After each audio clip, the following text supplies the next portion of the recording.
दोस्तों, आप लोग का स्वागत है ज्ञानदीप में।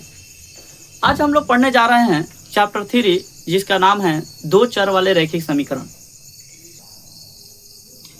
प्रतिस्थापन विधि के जरिए प्रतिस्थापन विधि के द्वारा और उसी विधि से x और y का मान हम लोग याद करेंगे।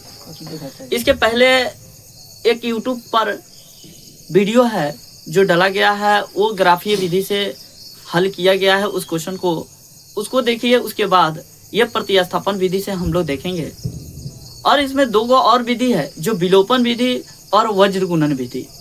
ये दोनों विधि अगला वीडियो में आएगा। जब तक ये वीडियो, इस वीडियो में हम लोग प्रतिस्थापन विधि से देखते हैं से x और y का मान कैसे ज्ञात किया जाता है, उसको देखिए।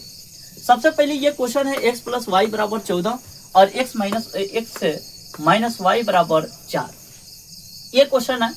हम पहले लिखते हैं x + y = 14 समीकरण 1 मानते हैं। समीकरण 1 लिख दिया। उसका दूसरा समीकरण है x - y = 4 समीकरण ये 2 है। समझ आया ना? यानी x + y = 14 समीकरण 1 और x - y = 4 समीकरण क्या हो गया? 2 हो गया। अब इसमें हम लोग देखेंगे प्रतिस्थापन विधि से ज्ञात करने के लिए इसमें सबसे पहले एक चीज हम लोग करते हैं, किसी एक को ठीक करते हैं। किसी एक को ठीक करते हैं, या तो x अपने पास रखें या y अपने पास रखें, उसको ठीक करते हैं। तो यहाँ लिखेंगे, हम स्पष्ट रूप से लिखेंगे। यहाँ लिखेंगे समीकरण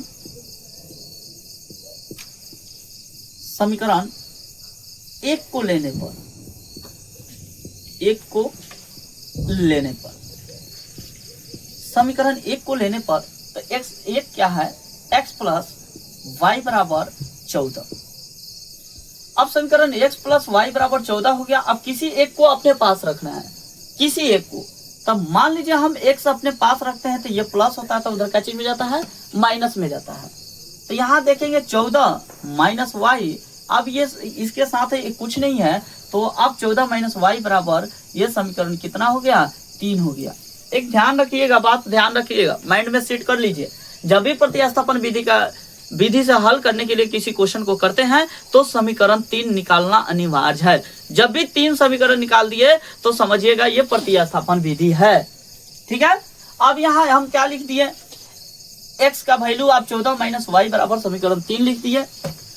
तो ये टेम्पोररी में हम क्या किए हैं? x का वैल्यू निकाले हैं। जब तक हम टेम्पोररी में, हमको आगे क्वेश्चन को बनाने के लिए जब तक समीकरण 3 नहीं निकालते हैं तब तक प्रतिस्थापन विधि से नहीं बनता है। अब हम लिखेंगे, यहां लिखेंगे x का मान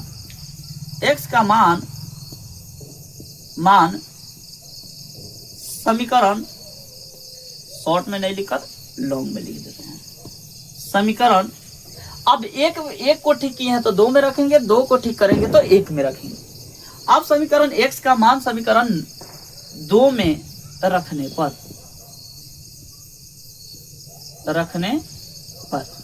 अब समीकरण 2 में रखने पर तो 2 में देखेंगे 2 क्या है? x - y = 4। तो x का वैल्यू हमको निकालना था, x का मान हमको रखना है। तो जहां पे x होगा वहीं पे हम क्या करेंगे? इस क्वेश्चन को पुट करेंगे। यानी x का मान सपोज डेट हम मान लिए हैं से 14 - y टेम्पोररी में मान लिए हैं। तो यहाँ लिखेंगे 14 - y, ये तो अभी बचा हुआ है ना, तो इसको लिखेंगे -y = 4। यहाँ तो समझ में आया? अब देखिए इसको क्या करेंगे, ये दोनों सेम है लेकिन माइनस है और ये दोनों को माइनस में है, तो इसको क्या करेंगे? हम ऐड कर देते हैं। क्या करते हैं?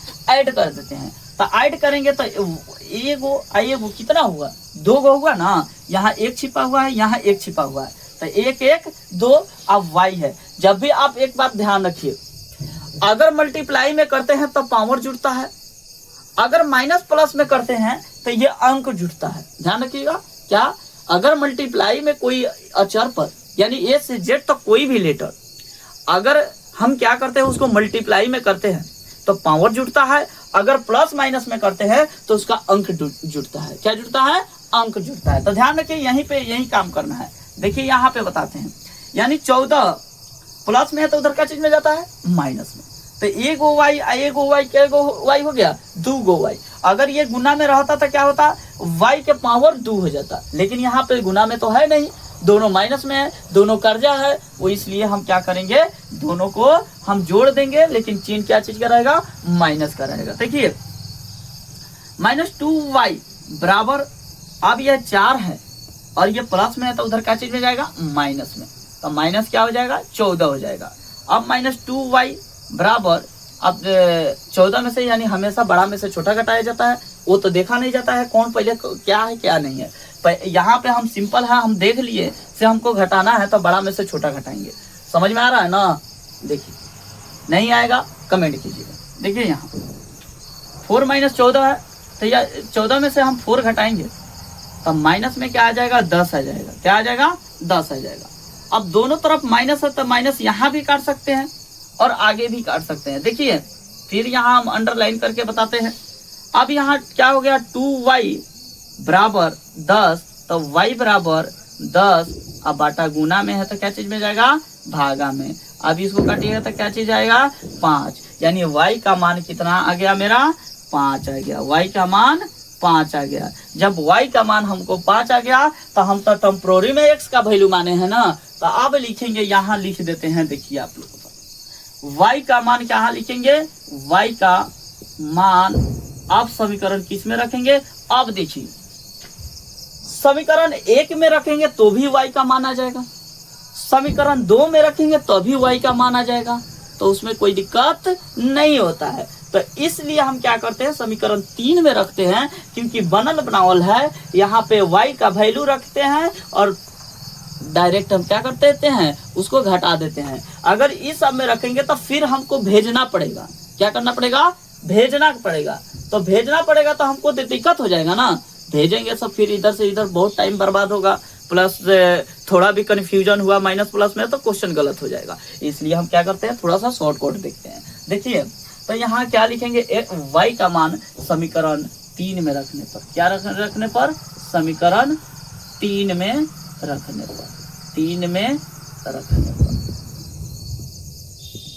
3 में रखने पर। अब देखिए समीकरण 3 में रखेंगे तो समीकरण 3 क्या था, x बराबर 14 माइनस वाई। देख रहे हैं ना, यहाँ पे x बराबर 14 माइनस वाई क्या माने थे, 3 माने थे, इसी को उठाकर यहाँ लिखे।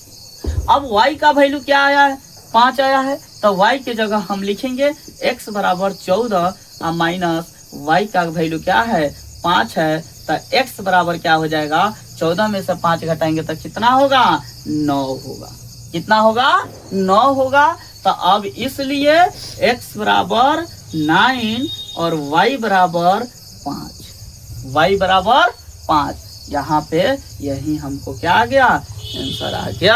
आप लोग को बेहतर ढंग से समझ में आया। अगर बेटर लगता है वीडियो तो चैनल को सब्सक्राइब कीजिए, शेयर कीजिए और लाइक कीजिए। All the best.